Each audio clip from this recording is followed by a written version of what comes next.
welcome back. We are episode 4. And I feel like the episodes just keep getting better and better, don't they? Yeah, absolutely.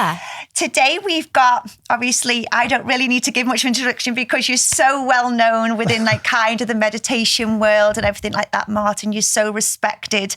Obviously for me, whenever I've kind of come into this world, so many friends we've got in mutual because you're just powerful at what you do. And it's just, thank you for coming, because when I was going down this journey with the podcast, I was like, okay, a lot of it kind of is we've got a female audience, but so much there's so many male people like in spirituality. And I think especially with how males' mental health's going, it's just great to open the mind and know that it's out there to help. Absolutely.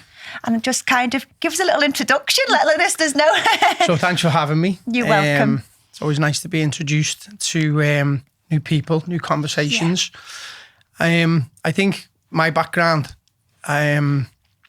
is being in wellness for 20 years. Yeah. I was a tennis coach for many years, and so coaching people was always very natural to me. Yeah. Coaching people since I was about 15, 16, and it was predominantly on a tennis court, but I didn't realise at the time that it was about people. It was about injecting belief into people.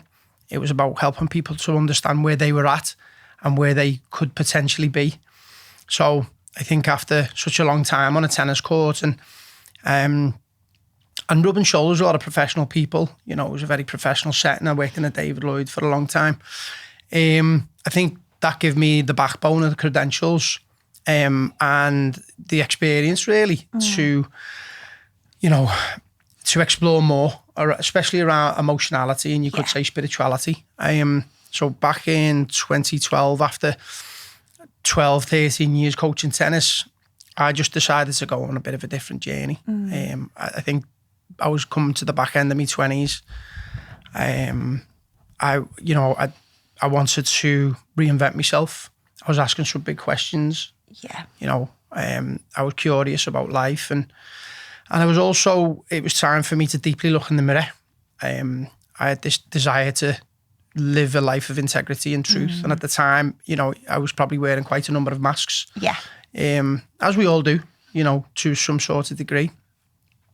And then, so, fast forward, I started doing a lot of yoga at the time, about like 2011, pollinated into 2012. And then I took some time out. I stepped away from Liverpool. Went on a big journey of self-discovery. I was away for about 4.5 months in Thailand. And that just gave me like a platform to reset, to readjust and really to reflect on, the life I'd been living and where I wanted to go and what was next for me. Sort of beyond that, I came back and opened up a yoga studio. Yeah. I didn't know at the time how that decision was going to influence my life. But I knew I had the minerals to do something great. Yeah. I wanted to see what I was capable of. And I think then entering my 30s and, stepping into, a more mature man, I think it was the timing of it was perfect. Yeah. And then open up a yoga, studio. I was in an environment where it gave me an opportunity to explore my inner world, not just through yoga, but through meditation, through community, through psychedelics, through ceremony. And so I was very much in that space for a long time. Yeah. And the growth came immediately. But then it sort of I was able to stabilize that over a period of time. And then, fast forward, there was a lot of teacher training. And then that pollinated into mindfulness and meditation. Yeah. And then the coach came out in me, because mindfulness is definitely one side of the coin, educating people on meditation and how to do it and what it is and how to integrate it into life. But I think also I was inspired in how do you coach people, in today's world, in such a fast-paced life, where there's a lot of distraction, a lot of noise, a lot of competition. How do you give people a platform to filter out all that stuff and find direction, ground into themselves, understand what's important, how to you know, heal your fractures with yourself and with other people. So, you know, there's a lot in there, do you know what I mean? It spirals out, doesn't it? Because it's funny, like I was tiptoeing into it, and then I got into a bit of a rut. My mum passed, and then I'd gone to Africa, and I felt lost. So I went and did some work out in Africa. And the one thing I said to one of my tour guides out there, I said, everyone's so happy here. What is it? And he said, the Western world have lost community. So when you touched on community then, it kind of sparked in me, because that's exactly what sparked my little journey. It was like, that's exactly what he told me. It's like, you've lost community. That's why you're all just in this manic rat race. I think we're looking to be understood. Yeah. We're obviously looking for the tribe. But I think underneath that, we're looking for deep, authentic connection. And I think in our culture, in the West, I think we're unconsciously operating from a place of scarcity and lack. But I think we have this unhealthy relationship with competition. Yeah. You know, so I think that the average, you know, white Western person tends to compete with the people around them. You know, instead of seeing life from a place of abundance, that there's enough for us all, and maybe to align to what's important. I think we look upon the world, and, you know, we're designed to hustle and to strive and to push hard. And within that, you know, there's a lack of consideration for the people around you. And so I think a big part of the journey is firstly finding a sense of authority within yourself, a sense of awareness. Yeah. You know, that comes from me, from like, you know, meditation and mindfulness. And then learning how to create a platform to live a life of integrity. Yeah. Which isn't always easy. You know, we tell lies, or we withhold the truth. Of course, absolutely. You know, and we do it to get ahead, or we do it because we're afraid to be vulnerable. Yeah. Or we're afraid of deeper connections. But isn't vulnerability beautiful when you get into it? It's a beautiful thing. It's just it's like, seen as a weakness, Claire. Do you know what I mean? Especially in our culture, for men especially, it's seen as a weakness to show, to be soft. Yeah. You know what I mean? Or to be emotional, or to be open. And the world is a tough place. You know what I mean? And it does create a situation within ourselves from a very early age that we have to armour up. Yeah. Do you know what I mean? And we have to go out there, and it's dog eat dog, and it's a fight, and it's, you know, time is money, and you've got to be first, and it's all these mantras, when I think really, you know, somewhere along the line you have to question these narratives, these collective narratives, and maybe consider a journey of like looking in the mirror, telling the truth to yourself, but I, you know, and learning how to communicate with the world. I think there's a fight for supremacy all the time. People want to be heard, but they're not prepared to listen. Yeah. So it's a two-way stream. And I think if we are educated around how to communicate with one another, firstly, how do you communicate with yourself and honour where you're at, and honour, you know, what's unfolding for you, but then to extend that with the people around you. You know, we're just in a fractured world with so many fractured relationships with the people around us, and it takes courage. We need to be brave to own our own shit, but then create a platform for, you know, to you know, iron out them creases and repair them fractures. Yeah. It doesn't come overnight. It's a long journey, isn't it? And I think that's what people don't realise. Like, it's not just like you go in overnight, you're fixed, because then you spiral, there's something else to go down. And it's, I think when you start all this work as well, like, I started just with breath work, then I got into yoga, then the yoga transpired to something else, and then it's just like it opens and opens. It's a long and windy road, Claire, and you know, not one size fits all. I think I think for me, people can they can have a misconception of spirituality, and for me, everyone has their own filter of what it is to them. You know what I mean? I think where I've come to nowadays is that for me, spirituality is telling the truth. It's living a life of integrity. That's it. You know what I mean? That doesn't just happen. That doesn't mean you have to do breath work to find that. Doesn't mean you have to be on a yoga mat to find that. Yeah. Do you know what I mean? You know, these are just containers where the distraction and the noise of the world is quieter. So you maybe begin to honour the voice in the head, or the feelings in the body, or the intuitive voice, you know, from your spirit, to at least begin to ground into like this human experience, understand all the moving parts, and then just try and ground into presence. And then from there, you know, learn how to communicate with the world, learn how to find some order. I think there's a lot of disorder. Yeah. You know, there's a lot of people are scatty. We run away from it, don't we? Avoid. And then literally we avoid. It's because we're afraid of the truth. Yeah. You know, so and that's why I when I'm teaching people, I try to help them to cultivate courage. Because that's where it begins. You got to be courageous. Yeah. You know, you got to own your own shit. You got to take full responsibility and hold yourself accountable to a standard of truth. And then from there, you know, you begin then a journey. But the world's not always going to receive that truth either. So you got to be patient. Yeah, you know, and you got to be accepting. You know, all these qualities, I think that these virtues, we're not very close to them anymore. Do you know what I mean? We live in even patience. No one's prepared to wait. No one's happy to wait anymore. We live in a world that, you know, it's so convenient and it's instant. So it's designed this narrative of, you know, I can have what I want when I want. And if it's a no in one place, it's 100 yeses elsewhere. Yeah. So with this disposable life or this quick fix, I think it can be very counterproductive. You know, we're not prepared to marinate in depth.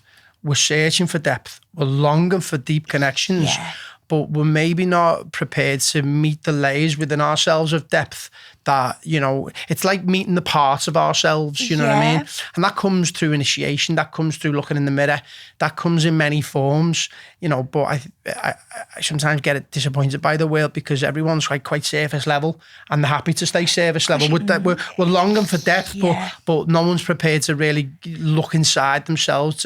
And what I mean by look inside themselves is to be honest with yourself. You know what I mean? It's not like, oh, the journey's inside. It's like it's just beginning to ground. It's beginning to stand in your authority and consider, you know, your moving parts. It's having a relationship with the voice in the head as well. Sorry to interject. I know you've got loads of stairs. Just finish on this one. It just looks so good. This voice in the head is our identity. Yeah. It's our egoic life. So for me, it's learning how to live a healthy egoic identity, one that owns their own stuff and one that's prepared to be cooperative, not competitive. I think a lot of people have an unhealthy egoic identity, one that is ruled by fear, scarcity and greed, you know, and so it's learning how to, like, who have I become at the level of my identity? What's important to me? You know, can I align to that? Can I manage my time around that? Can I manage my energy and my relationships around that? And then, you know, and learning how to sustain and maintain a narrative that's cooperative and coherent with the world. That takes awareness. And you also have to be prepared to communicate that and negotiate that constantly with the world, because we're always changing as well, and the world's changing us around us. So that just comes in the form, for me, of presence, asking questions, considering others, being interested in others, wanting to understand others as well as yourself. You know, and as I said, this doesn't happen overnight. It's a long-term project, but for me, it's the only project, you know, so we can gather in community, so we can bring ourselves once again back to a place of coherence and flow and understanding. And at least then we've got a bit of a measuring stick for a lot more, for least resistance. Do you know what I mean? We still need traction in our life. We still need responsibility. We still need to be challenged. We need to build fortitude and resilience, but it's finding that sweet spots. Because I love that that's what you said then when you said about the relationships. Because do you feel like today's society relationships, they just break down like that? It's not like back in the day. We're in a disposable environment where, you know, if it's not working, you know, we'll just get rid of it and go and get a new one, a brand new one, a shiny one. But I also feel like there's some liberation in that as well, because nowadays, you know, if something isn't working, I think people are, you know, they're happy to let it go quicker. You know, I know from, other generations, they may have stayed in something, and it probably would have built, you know, depth and resilience. But sometimes it could have, you know, you might have been deeply unhappy. Yeah. Do you know what I mean? Or resting in a toxic environment. Do you know what I mean? So where's the measuring stick here? Do you know what I mean? You know, where do you let go of something versus where do you move through something? And I think it's all unique to your own circumstances. Yeah. Not one size fits all. You have to be prepared to come a relationship. We have a different relationship with all the people around us. We can use some universal tactics, but your relationship to one person is totally different to another. So it's finding where you're at together. For me, it's about clearing your stuff. Yeah. And it's about coming at, you know, putting your cards on the table and saying, this is where I'm at. This is what I'm feeling. This is what's alive for me. But it's framing it in a way that is welcomed, you know, and that's the beginning of a potential separation. You know, where we can let go with love or a potential deepening in our relationships. And I also think we're afraid to let things go, or we're afraid to let people go. Yeah. I think it's very liberating to let go of things, because we also, when we let go, it's a trade-off. We let things in, do you know what I mean? And we let things move again. We live in a life in a world that everything's moving all the time. And, you know, and it's seeing all them moving parts and then thinking, all right, what do I truly want to nurture? Yeah. Do you know what I mean? What do I want to lean into? What's important to me? And I think if we come at life with that awareness, with them attitudes, and having some formalities and education based around how we communicate that with the world, I think we're creating better conditions for connection, for opportunity, for possibility, for deepening, you know. So yeah, it comes in many forms. Because I think that's what I've learned the most about me starting to do all this is I actually didn't know how to communicate. No. And a lot of people are probably like that. We think we're communicating, but sometimes we're communicating from a place of like selfishness or stuff like that, isn't it? And it's an ongoing journey to kind of learn communication when you're in it's a relationship. I've just been going through all this over the last few weeks with communication, but you think you communicate, don't you? But you actually don't. Or you communicate, but you communicate wrongly. Yeah. Not wrongly, but you think that other person's should be thinking how you're saying it and how I've thought I've come across. Well, we see everything from our own filter, Nic. Yeah. And, you know, and we also, we can be unconsciously biased. And so what I mean by that is we can defend our own narrative, and we can be very manipulative and cute in that, in doing so. And that's why I think, you know, for me, I come back to integrity. It's trying to be deeply honest. You know, sometimes we withhold the truth because we're compassionate and we don't want to hurt somebody. Do you know what I mean? So we say nothing and we mute ourselves. I think when we begin to mute, we're lacking expression. And I feel like for me, it's a slow death. We have to be prepared to express our aliveness, but feel safe to do so, you know, but then having them formalities in being able to ask the right questions, but then without weaponizing the information or without taking things personally. You know, it's also learning how to sit with our triggers. When you're having a deep and meaningful conversation or a challenging one, you're going to be triggered. The body's going to want to shut down and freeze. So it's like, okay, can I be with that? Can I be with this, you know, this uncomfortableness of what you're sharing without taking it personal, you know, and that's like a skill. You know what I mean? It's a practice. Do you know what I mean? But we're not very skill. For me, skill is like, it's the elimination of our errors. Do you know what I mean? But we're not very good at practice and communication.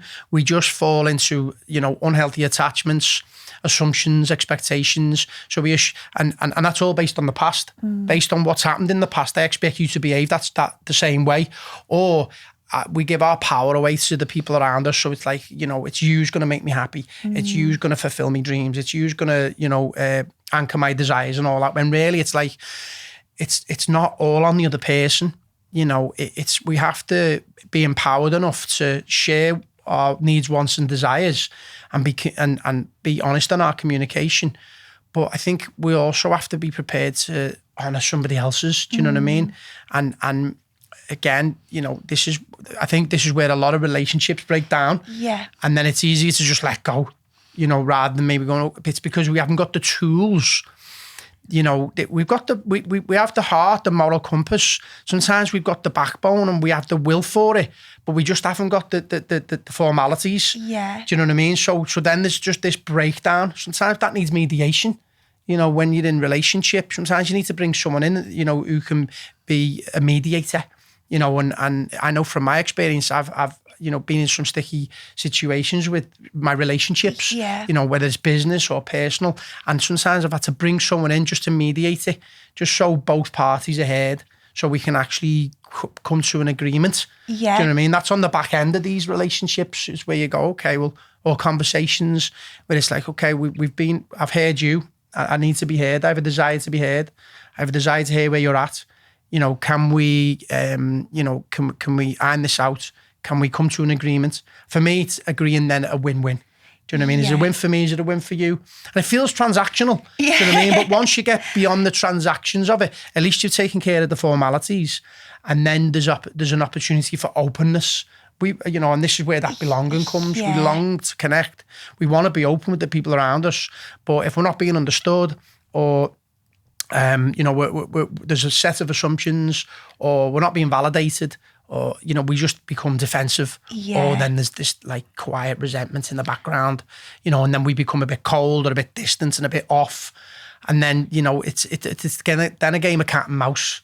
Do you know what I mean? And it's just like, because I feel at the minute I'm being like triggered by a bit of a dark side, like, because I'm going through a little bit, and it's like I'm impulsively letting my emotions out because I'm not able to control them right now. And then I calm down and I go, why have you just done that? Because you just didn't get what I mean. Well, we need to find containers to react or to be angry. It's okay to be angry. Do you know what I mean? You know, especially if we use that energy for purpose, for direction, and we're not taking it out on somebody else. But sometimes as well, it comes back to communication. You know, you might be going through something with somebody, and then they've said something, or you've held on to something for a while, and it just you vomit it. That's me.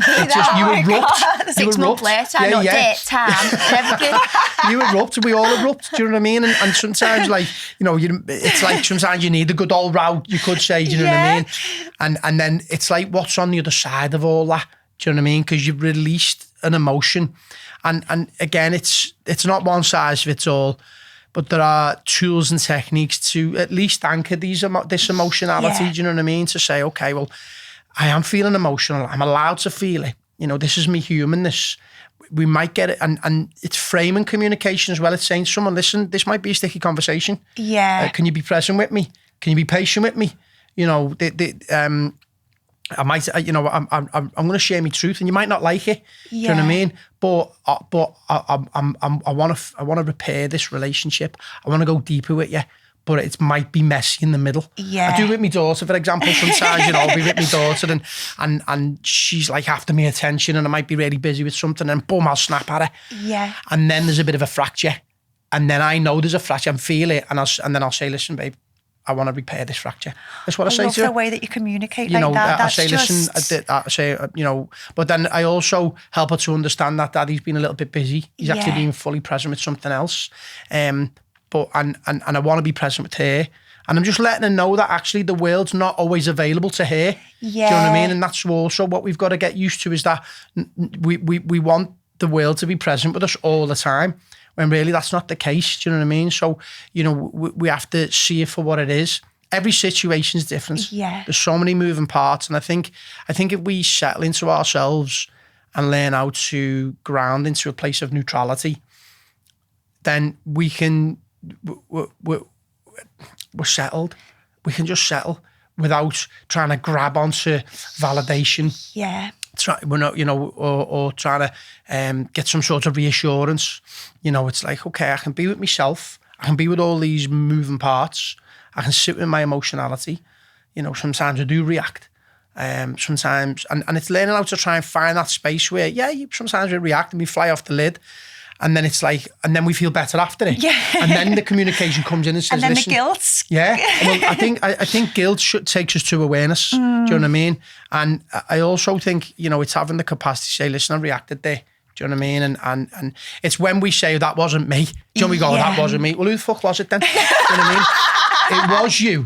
It was just a part of you that you don't show the world. Do you know what I mean? Like, this is the thing, you know, when people say, oh, there's your true colours. And you go, actually, no, there's just colours I haven't shown you yet. Do you know what I mean? Our personality is colourful. There's many different colours in there. And sometimes we just show the world certain colours. Do you know what I mean? And And I think because we have a desire to be liked, we have a desire for connection. Yeah.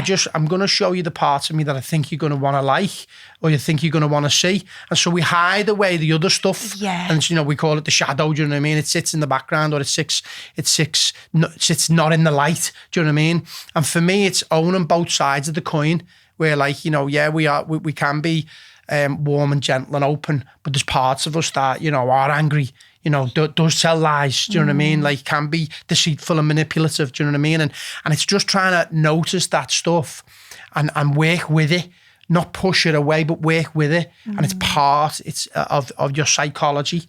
And for me, when I'm teaching meditation, this is a big part of the education, is like, okay, well, if we're cultivating awareness, if we're reclaiming awareness and learning how to ground in presence, then we use that as an opportunity to take a look at the map of our psychology. Do you know what I mean? So we can align to a more healthy, grounded, neutralized egoic identity. Do you know what I mean? And then for me, what I've come to the conclusion of is that it's about living a healthy egoic identity. That they're the personality traits, and that's the range of your psychology, but with spirit or with awareness. Do you know what I mean? And that there's that, like, your spirit, your awareness, this aliveness, your consciousness, you could say, is the naked, absolute truth of who you are. It's the unconditional part of you. But then we have the conditional part of you as well. Yeah. Do you know what I mean? And if that conditional part of you can anchor a mindset of abundance, which is, I want you to win and I want me to win. Yeah. It's win-win. Some people's mindset is lack and scarcity, which is, I want to win, but I don't care about you. It's cold. It's lack of compassion. Do you know what I mean? Or I'm afraid to communicate with you, so I'm just going to go independent. I believe we need independence, but we still want to marry into the we. Yeah. Do you know what I mean? So getting back to the meditation side of things, it's like you can notice the mindset and the narrative that you see the world from, and then you can challenge it. You can become somebody new. And this is where the voice, the inner self-talk, can begin to discern the traffic, the narrative of the voice in the head, so we can at least be present and make better decisions based on a place of abundance or based on a place of discernment and connection. Yeah. And this is a daily thing. Do you know what I mean? And for me, this is why I teach meditation, because I'm educating people not just how to ground into presence, but also how to manage the inner landscape. Yeah. And if we begin a journey of managing the inner landscape, noticing the voice in the head, and then making decisions based on what we value, what's important to us, we begin to let go of the many plates that we're spinning. Do you know what I mean? I think we're doing too much. We're trying to keep up. Yeah. We're in a hustle culture. Do you know what I mean? We're in a first to market culture, instead of just being actually less is more. Yeah. Do you know what I mean? And can I come home to myself? Can I really just anchor what's important? Can I be okay when I've got nothing to do? Do you know what I mean? There's and that is, then we begin a journey of healing into our nature. We let homeostasis do its job. We let the biology of the body just relax. So it's not, a lot of people are just going in the fast lane, going in the wrong direction fast. Yeah. Do you know what I mean? And it's a road to nowhere. It's a road to suffering. It's a road to disconnection. And then we're just trying to prove something, or we're trying to promote something all the time. Yeah. Right. And within that, you become very defensive. You're bulldozing through life, rather than actually going, okay, well, I'm looking at what's important, and I'm managing my time and my energy around that. But I'm also allowing life to breathe. Yeah. I'm allowing it to move. I'm accepting the reality of it all. I'm learning how to slow down and go in the right direction. And I'm marinating in that slowness. I'd rather be going in the right direction very slow than the wrong direction very quick. Can I ask you, Martin, because you brought up your little girl then, and it triggered something in me, because when you said, I teach my little girl that obviously the world doesn't, and I feel like, and maybe a lot of mothers do it, I try and make the world perfect for my son Cody, and I feel like, am I doing the wrong thing there? Because sometimes from my childhood, I'm like, no, I need to protect him, it needs to be perfect for him, but then at the same time I'm thinking he's getting to the age of 10 now. Am I creating him a false world? Well, I mean, listen, there's worlds within worlds, do you know what I mean? And the world, firstly, our inner world is a reflection of what we see externally can be a reflection of the filter internally. You know, we could be seeing something, but we'd interpret it differently. Yeah. I think me being a dad and having a daughter, you know, it's the best journey in the world, by the way. Yeah, you know, it's the the best job in the best. world. Like, I like, you know, and for me, I'm trying to create conditions for her to thrive. You know, I think one of the greatest jobs I can do is to make sure that she always understands her self-worth. Do you know what I mean? And that she, you know, because we just sell ourselves, you know, just to be validated and seen by the world. I mean, I'm very fortunate, you know, I get to go to work and I get to work hard and I get to put me family in an environment where I think they're thriving. Do you know what I mean? But the world, you know, is a challenging place. So it's important that, you know, we do cultivate discipline. You know, she you know, be the human experience is one of deep sadness and grief, you know, and uncertainty. So it's just helping her to understand that, you know, both sides of that coin are going to play out in her life. Yeah. But for me, to raise her in a way that she tells the truth, she knows her worth, you know, and, you know, she's accepting of her reality.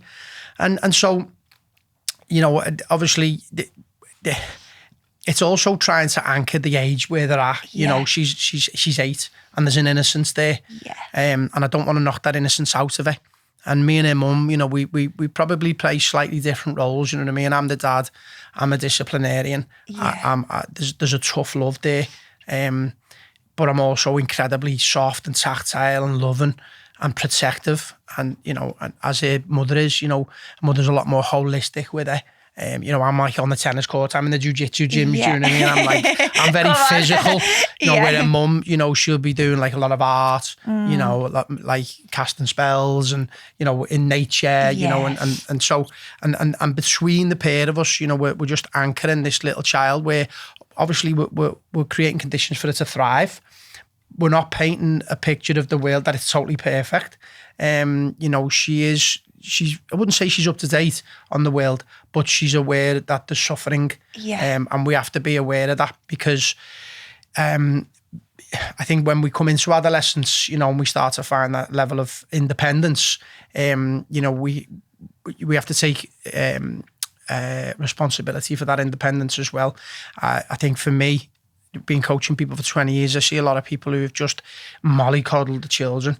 And then when the child actually does, you know, come into I wouldn't say the big bad world, but there's a lot more independence. They've been sheltered so much is that they don't know which way to turn. Do you know what I mean? And we have to make decisions, and we have to go through adversity. You know, so there's no It's rule tough, book. isn't Claire, it? there's no rule It's so book. tough. It's scary, isn't it, as well, because you don't know, like, my eldest is 15 and I feel like I've done that to her. I feel like I've like kept her in this little bubble with me because of sort of the pain that I experienced when she was younger. Yeah.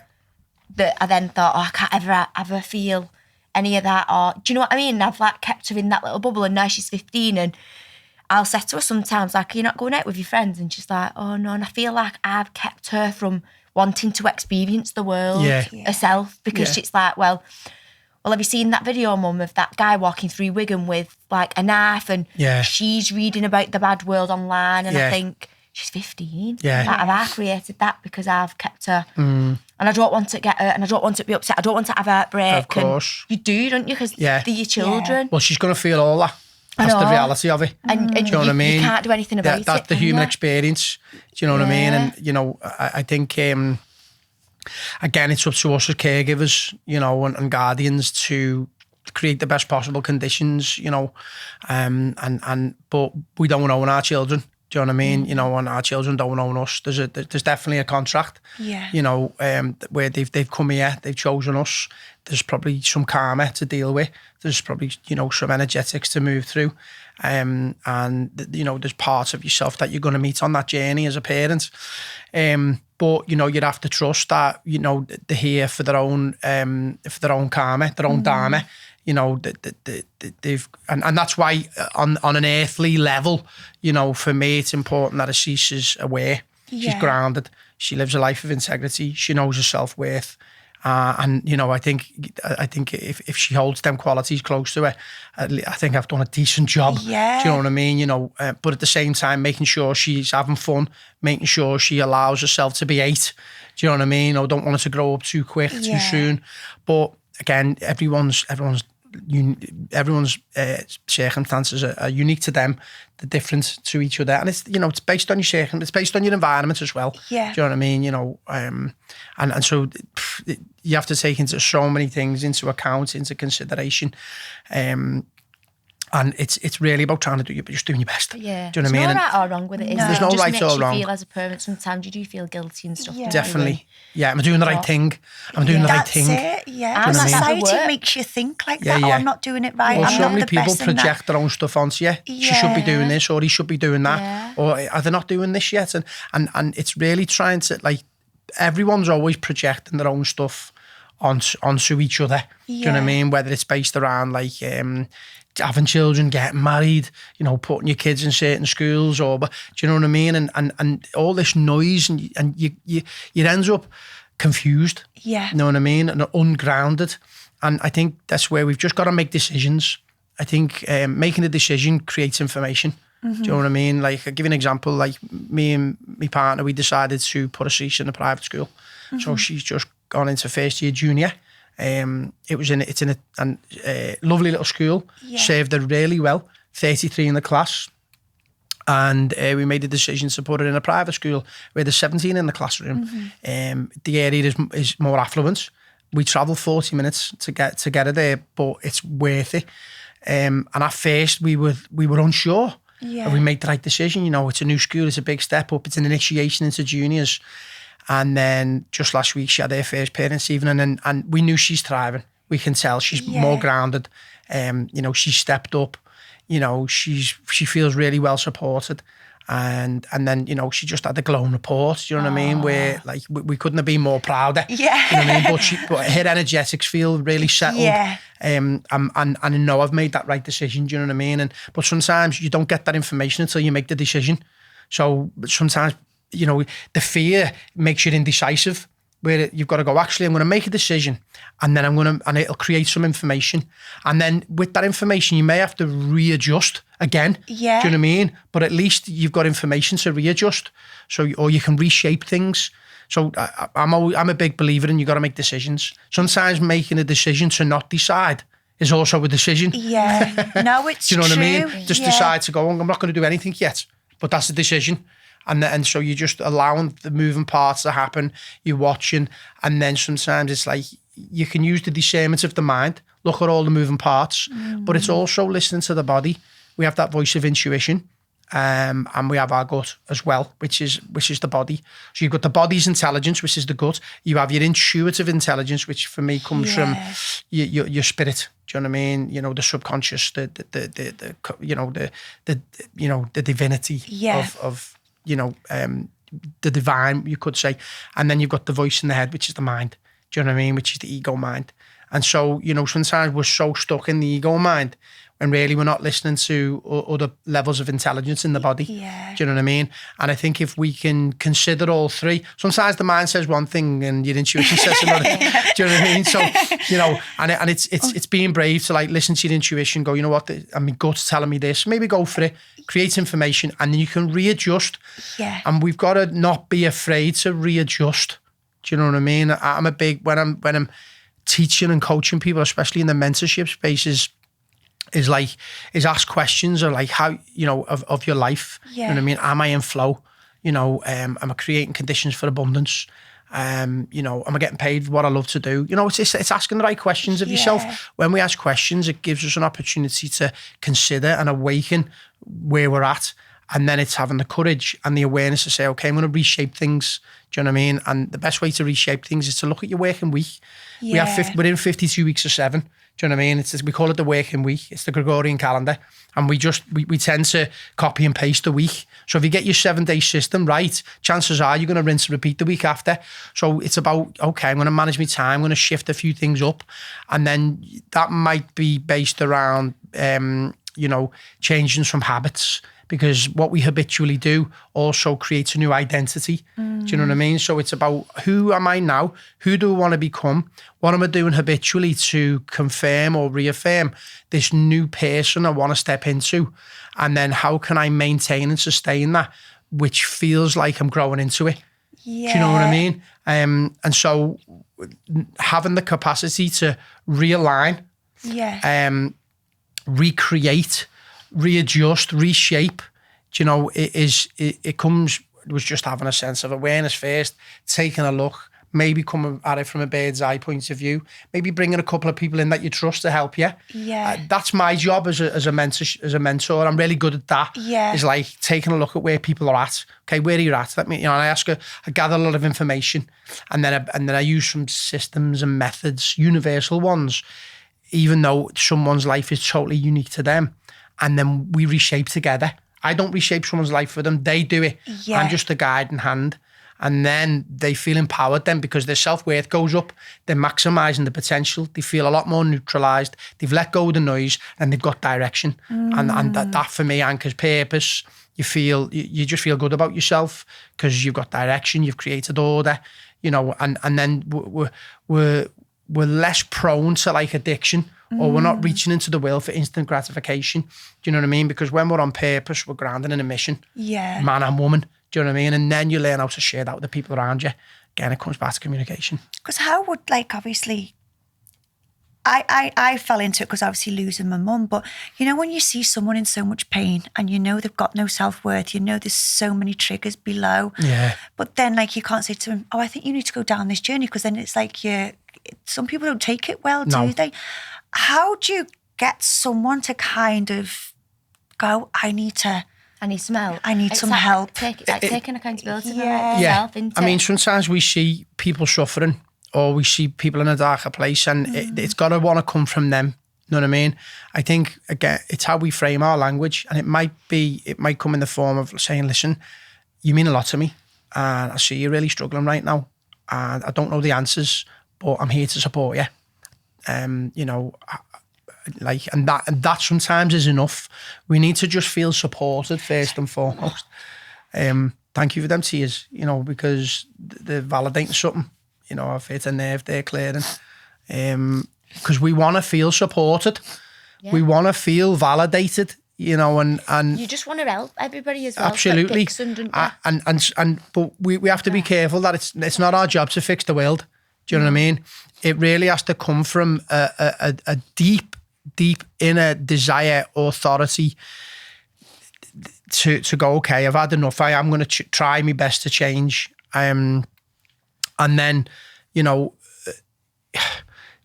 it's really trying to, even something really small, which creates an achievement. Do you know what I mean? I think people try to do too much too quick. Yeah. Do you know what I mean? So it's just trying to create something small which can anchor an achievement. To go, okay, I did that. That wasn't too bad. Let's try something else. Do you know what I mean? Yeah. But we have to be careful, as I said before. It's not up to us to just fix the world. Yeah. Do you know what I mean? Because some people don't want to be fixed, or they're just not ready. Do you know what I mean? And so we end up in this narrative where we point fingers. You could be doing this. You should be doing that. You need to be doing this. And for me, when I see someone struggling, I don't use that language. Yeah. I use more suggestive language and invitational language. So I might say something like, I'm just checking in with you, and I see where you're at, and I just want you to know I'm here to support you. Can I make a suggestion? Yeah, that's a nice way of putting it. So what I'm doing is I'm asking you a question, and you might go, yeah, okay. Do you know what I mean? Because I'm asking for permission. Yeah, I might say, can I make a suggestion? You say, no, I'm not ready for that. And you go, okay, that's your boundary. Yeah. No problem. Do you want a cup of tea? Yeah. You know what I mean? Or you might go, can I make a suggestion? And they might go, yeah. You go, you know what? I just read this book last week and it just spoke to me. Yeah. And I'm going to buy it for Christmas. Do you know what I mean? And how would that make you feel? I've got a lot from it, and I feel like I'm really thriving at the minute. Yeah. I've come out of this survival space. I'm not full of fear. I feel I've got some direction and I'm doing well. So can I make that suggestion? And it's how we frame it. Again, that comes back to not being educated on how to frame our language, or how to find a narrative. Where's me in? Do you know what I mean? Yeah. And our in with someone is always different. Might just be body language. Yeah. Do you know what I mean? It might be, can I put the kettle on? You know what I mean? And then just and getting to know someone comes in asking questions. I could say, okay, tell me about the last couple of weeks in your life. Yeah. You know what I mean? And you might go, and I go, oh, you've been in Dubai, you've been singing. Tell me more. Yeah. I'm interested. Oh yeah, really? What happened there? You know what I mean? And do you know what I mean? And I'm drawing stuff out here. So someone feels comfortable. You have to build safety. Yeah. You have to build safety. It's hard. If someone doesn't feel safe, they're closed, and they're full of armor. Do you know what I mean? And so, there's tools and techniques to create safety. Do you know what I mean? And that's a big one. Because that's what I really loved about, I think, because you can go two routes, can't you, when you come to a healing journey. You can either go down this where you sat with a therapist and it's just boom, boom, boom, whereas I knew that was going to be too much for me. I'd have just gone, oh no, I'm okay. Whereas I feel like this type of work, you kind of can soften it with all different things. Absolutely. And then you open up a little bit more. I mean, sometimes there's many different containers, do you know what I mean? Even when I'm working with people, sometimes I'll say, let's walk around the park. Yeah. Let's just walk around the park. I've got the dog. Let's walk around the park. Do you know what I mean? And it might just be, someone's might be, going for a run once a week. Do you know what I mean? Or it doesn't have to be an ice bath. It might be it might be a hot bath. Yeah. Do you know what I mean? It might be a ciggy on the back step of a morning. Do you know what I mean? Just creating some space. Yeah. I think there's a wellness narrative nowadays that it's got to be tough. It's got to be cold water. It's got to be all this breathing. Do you know what I mean? It's got to be meditation. It's just no, it's not. It's actually got to be aligned to where you're at or where you want to go. Do you know what I mean? And that might be, that comes in the form of jiu-jitsu. That comes in the form of playing paddle. Do you know what I mean? Whatever it is, it comes in many forms. Yeah. And so it's not one size fits all. And I think a lot of people have fell into a wellness trap. Do you know what I mean? But again, it's all unique. I've got a therapist. Do you know what I mean? Therapy comes in many forms. Yeah. This is therapeutic. Yeah. Do you know what I mean? So it's finding your therapeutic containers. But, I've got people around me that'll tell me the truth, that'll call me out. People I respect and I love deeply, but I do have a therapist, do you know what I mean? I have a body worker, I have a therapist, Yeah. I have certain containers that, I know that I'm going in that space and I'm maybe just going to feel validated and supported and reassured. And that's enough sometimes, you know what I mean? So, and that might come in the form of a course. You might go, you know what, I'm going to go and do a 5-week course in mindfulness, an introduction to mindfulness, or I'm going to go and do a 3 months in a yoga class once a week. I'm going to try yoga. I'm going to try the gym. Yeah. I'm going to walk around the park. Or then it might be actually I'm going to go on a retreat. I'm going to go a bit deeper. Yeah. Do you know what I mean? Or I'm going to go on a holiday. I mean, a lot of people now are sort of using holidays as retreats and getaways, you know what I mean? And I hold space for that, where it's, there's an opportunity to jump on a plane, go somewhere different, get out your narrative, retreat away from your stuff, create the space. And then for me, I like to turn the volume down, so when it comes to, I like noble silence, I like to get back to nature, I like to help people just find that inner authority, and just create conditions for that immersive experience. Sometimes we need the experience of it. I know we're talking today, and the idea, I'm talking about the ideas of all this stuff. Yeah. Sometimes we need an experience. Do you know what I mean? So if you go and have a game of paddle, you'll go, wow, I enjoyed that. Yeah. Do you know what I mean? Or, if you go on a 3-day retreat, maybe in the Lake District, you go, wow, I did it. And I felt the benefits to it. Do you know what I mean? Yeah. And sometimes you just got to dip your toe into these things. And then you find your way. As you were saying, I think at the start, there's threads. Yeah. You got to follow a thread, you know what I mean? But you got to be prepared to make the first step. Some people are just on the sidelines judging, or they're afraid. Do you know what I mean? And sometimes someone's first step is a walk around the park. Yeah. Because sometimes, like, I feel like they wait until something really bad happens. They lose everything, and then it's like, okay, I'm ready. And it's like, how did you get to that point? We live a life of comfort. You know what I mean? So people we habituate. So it's same shit, different day. But sometimes that same shit it anchors an old identity, or you're in a toxic roundabout. Do you know what I mean? And so sometimes in the end, you're like, I can't do this anymore. Or there's so much pain and suffering that it's so obvious. You're like, I need to break free. Yeah. I do see a narrative nowadays that, you know, wellness is trendy. So people aren't waiting to, you know, to feel like desperation to change. Yeah. It's actually like everyone's having a go. Do you know what I mean? So it's like, well, if I don't jump on this trendy wagon, then I'm going to get left behind. So people are like stepping into, you know, change and personal development, you could say, because it's trendy. And I love the trend of it. Yeah. You know, I think many years ago when I was into meditation and yoga, and people just thought I was a madman. You know, when people assume when you first start it that you're losing your mind. I was don't just they? ahead. Well, I was changing as a person. Yeah. You know, so people couldn't understand, you know, like how I was behaving. Yeah. Because it was like, well, this is unfamiliar territory. Yeah. You know, for some of them relationships. But I knew wholeheartedly that it was a necessary journey for me, and I was having the direct experience, and I knew it was going to be a pathway for transformation. And we have to trust that as well. Yeah. You know, there is no quick fix, and there's also no destination. We've got to be careful that we don't, you know, fall into the trap that we're going somewhere. Life's just a continuum. It never ends, does it? It just is. There's only presence. Yeah. There's only presence. There's only true presence. And if we learn how to drop into presence and wholeheartedly be here and live a life of integrity, but we still use the discerning voice to project forward, you know, and to look back. So, you know, that's where past and future come into it. Do you know what I mean? Tomorrow never actually arrives. When we're in the perceived tomorrow, we're in the now, but we're never in the now because we're always into the what's next or the next best thing. Now, foresight's a beautiful thing. That's to foresee. That's to use the mind's eye to maybe move towards something. And hindsight is the past. What am I learning from that information? But insight is being here. It's being here now. It's being here in my fullness and learning how to drop into what I'm longing for, which is a sense of self, which is a sense of connection, which is a sense of us and we. And we miss it. We miss the point. The reason we miss it is because we're very attached onto our identity, almost, you know, too much.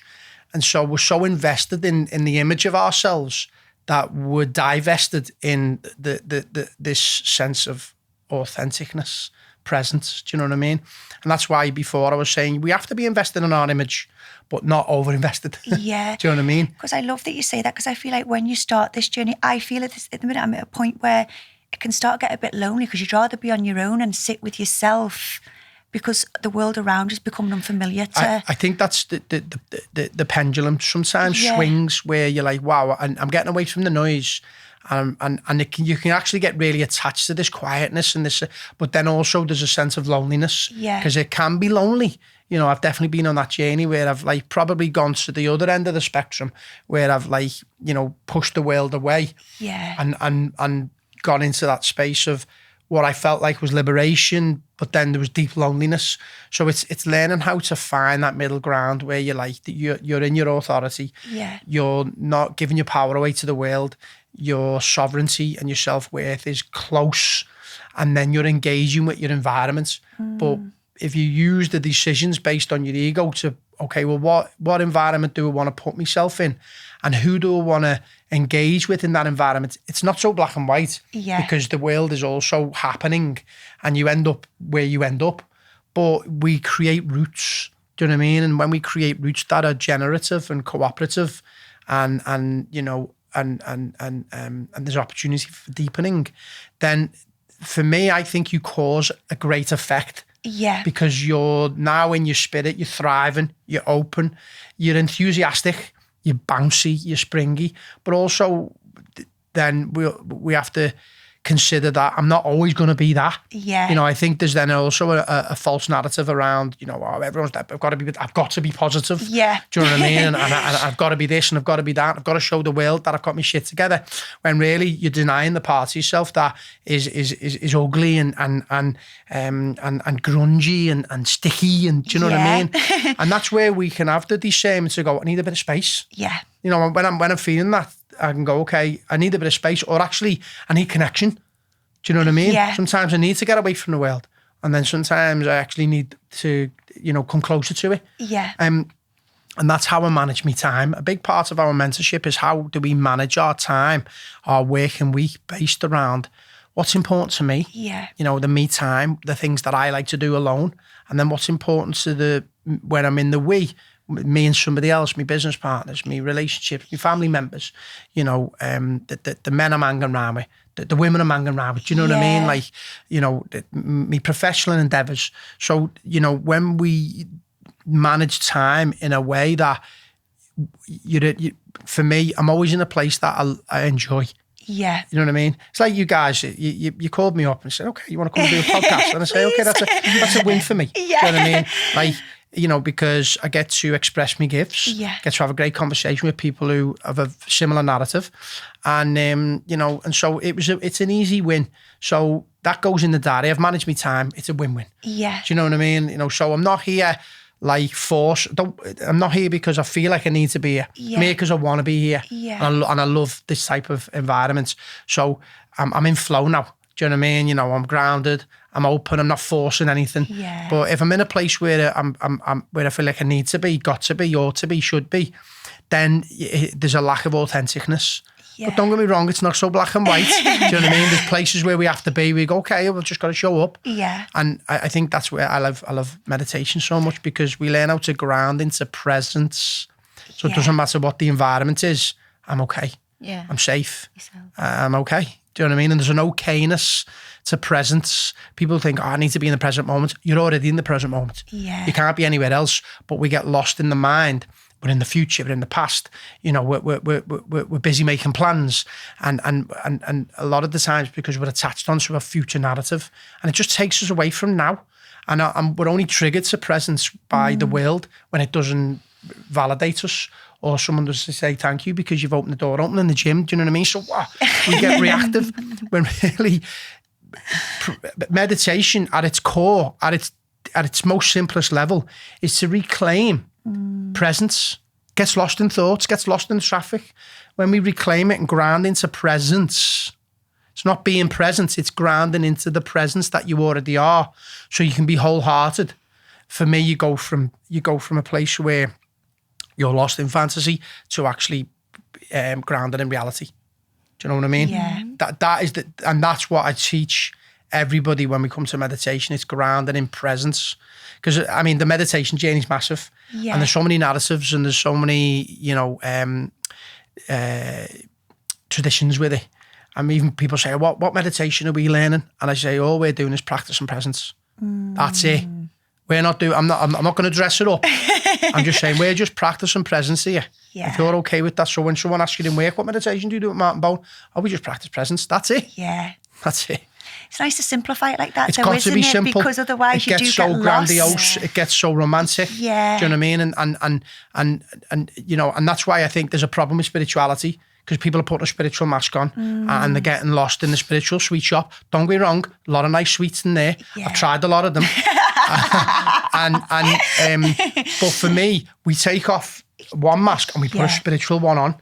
And it's a very subtle one. Do you know what I mean? And we're bouncing around, you know, trying to be all spiritual, when really there might be then a lack of deep trust and integrity with yourself. Yeah. Do you know what I mean? So for me, it's like practicing presence, owning your own shit, aligning to integrity. For me, it's the most spiritual thing you can ever do. But I love that you've said that, because, you know, when you get on the journey, you can't get off it because you're just like, I'm immersed, because you feel your spirit coming, but you are triggered. Sometimes I'll go, I'm living my values, but do you know what?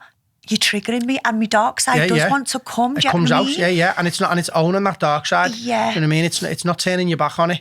You know, like spirituality is owning that. Yeah. Do you know what I mean? And not hiding that away.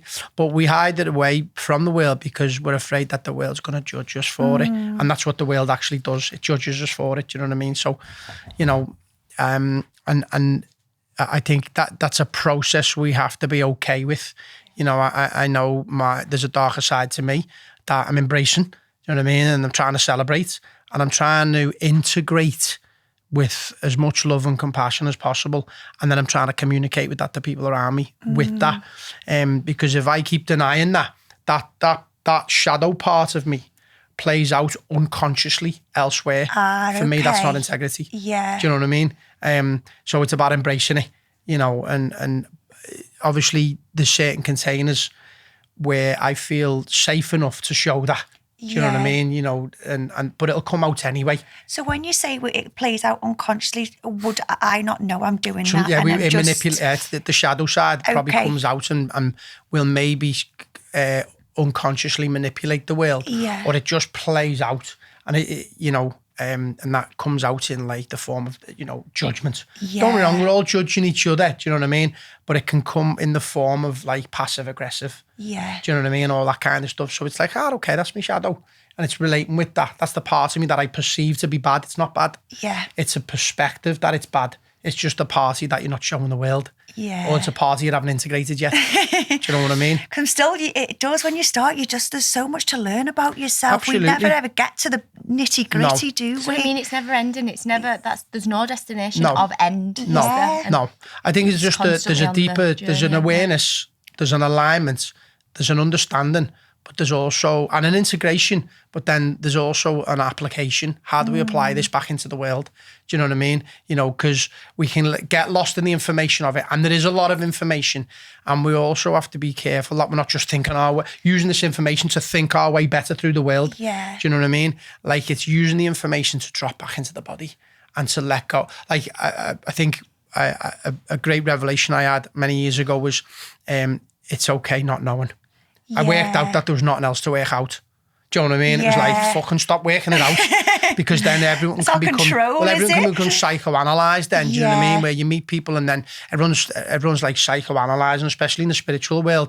It's like, it's like, oh, what's that sign? And you're like, you're just trying to get to fucking read me. Like spiritually, you're trying to read me now. Do you know what I mean? And it's just like you don't even know me, but you think because I'm going to tell you I'm a Taurus, you're going to know everything about me. Do you know what I mean? So we have to be careful of the spiritual trap. Yeah. Do you know what I mean? Because then we become judgy, then, don't we? Well, I've met most of them. With some people in the spiritual world that are the most judgmental people. Yeah. Do you know what I mean? Because they've got a spiritual mask on and they've given their power to the universe. Do you know what I mean? And they trust in the universe. It's like, nah, you're not cultivating backbone. Yeah. You need the footwork, you need backbone, you need discernment, you need courage. And that's, for me, earthly stuff. Yeah. They're deep processes for us to keep realigning. And underneath all this, I want to be able to express me truth with compassion, but I also want to have fun. Yeah. I'm here to have fun. I'm here to, my spirit is playful. Our spirit is playful.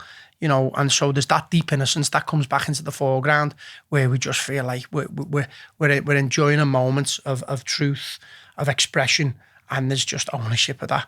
And everything just feels light-hearted then. So we're not just wholehearted, we're light-hearted. Yeah. Do you know what I mean? Because the heart become heavy. When the heart's heavy, we have to sit with a heavy heart because there's a deep sadness there. And we might have to sit with something or move through something or communicate something. But then beyond that, we want to be light-hearted. We want to be wholehearted. Yeah. It's a journey of awareness. Wouldn't it be beautiful, though, if this started getting taught in schools from a young age? I think it's a necessary process for sure. I don't think it is getting taught. I don't want to debunk the schooling system. The kids in the school, because it's brilliant. And they're doing the best. And she's becoming a well-rounded human individual in that process. And I'd like to think that they are introducing more of this holistic approach because that's what it is. It's holistic. It's considering the emotionality. So it's not just all about results. Yeah. It's about the process of becoming or maintaining our well-being. Yeah. You know what I mean? And having the credentials and the tools and techniques to realign to the us, the we, the community. But it also, that education happens at home. Absolutely. You know what I mean? It's not absolutely. just in schools. You know what I mean? They've got their own, formalities to meet. You know what I mean? And it's a huge conversation because then you're going into like homeschooling and what are they teaching our kids and are they being indoctrinated and all that? And really, from the moment we leave our mother's womb, we're being conditioned by the world. You know what I mean? So you know, it's we don't come out of childhood without wounding. Yeah. Do you know what I mean? And we're up against it. You know, the paradox to it is that the world makes you hard, but you need to be hard. Do you know what I mean? You need to cultivate, you know, all of that stuff to travel through the world. But at the same time, like, I think somewhere along the line, it happened for me when I was like late 20s. I just felt like I was just in a matrix. I was just in something that just didn't feel truly aligned anymore. And I was hungry. I wanted to adventure into a new beginning. And I think we have to follow them intuitive threads. And so my invitation is to listen to the internal knowing, that thread, and then maybe even just create conditions to let that voice whisper. Yeah. And whatever that looks and feels like, it's different for everybody. It comes in many forms. Yeah. And so a big process of learning is unlearning. Yeah, true. Because it's so big, isn't it? You can never ever learn this whole. No. It's just No. always evolving. All the and time, it's just, you know, and we have to look at the trends. We have to look at what's in front of us, Yeah. like especially, you know, wellness and spirituality and these esoteric concepts. It's in your face, so it's on the next Instagram reel. Do you know what I mean? Yeah. Like, so it's almost like it's becoming a part of the narrative. Do you know what I mean? Like many years ago for me, back in like 2010, 2011, the iPhone wasn't even out. Yeah. So I had to have direct experience through like the likes of yoga and meditation. Yeah. But the thread was so strong that I created conditions to get away from my narrative, which was Liverpool, Yeah. and that identity, so I could reflect, contemplate. But also I started, you know, looking for books that were based around personal development, that were based around spiritual development. Yeah. You know, so I think nowadays it is in your face, dead trendy.